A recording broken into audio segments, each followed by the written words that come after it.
first thing I'm doing, as always, is priming the eye area, and this is just to ensure that Dory doesn't disappear throughout the day. This product will really hold those shadows in place, ensuring that they don't crease, smudge or fade during the day.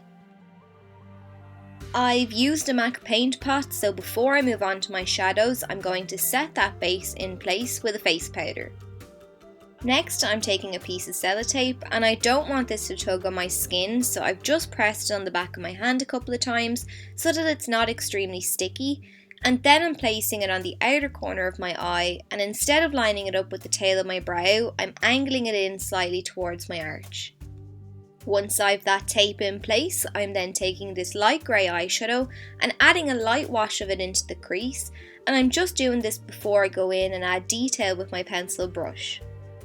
This is the part that will take you the longest. Darker shadows I find are harder to work with, but also with the effect that I'm going for, I find that in order for it to look well, you need to apply the shadows in layers.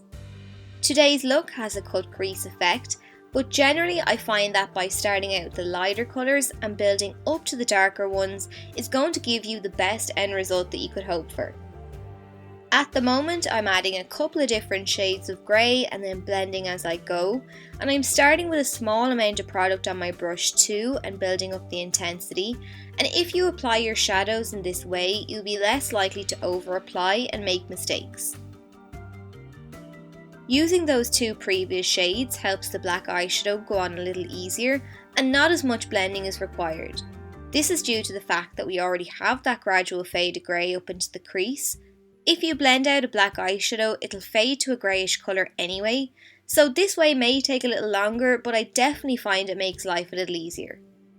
Now that I'm happy with my shape and the blending, I'm going to really define that crease line now, and to do that I'm taking a little more black eyeshadow on an angled brush, and this time I'm stamping it along that line. To really carve out that shape next, I'm going in with this extremely handy product.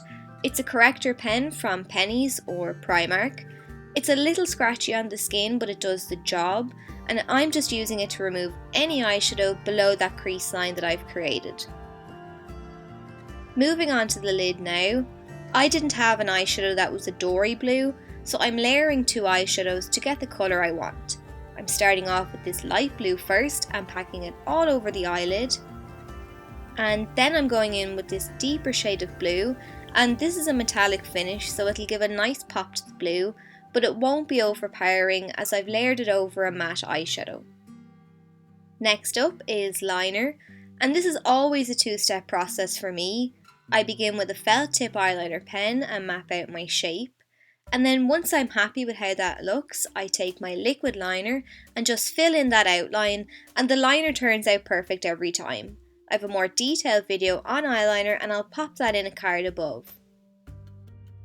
Then I'm going to apply some false lashes, and again I have a video dedicated to lashes as well and I'll link that above, but I just drop the lash in the centre just above my upper lash line, and then I tack down the outer and inner corners, and that's all there is to it.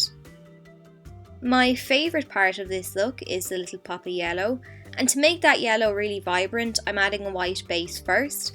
I'm using NYX Jumbo Pencil in Milk, and then I'm taking my yellow eyeshadow and packing it on top of that base, just into that little gap that I created.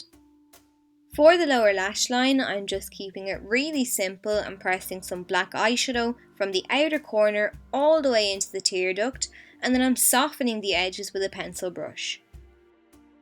And then that's it. So I hope you enjoyed the tutorial and loved the makeup look just as much as I do. Thanks so much for watching, and I'll see you in my next video.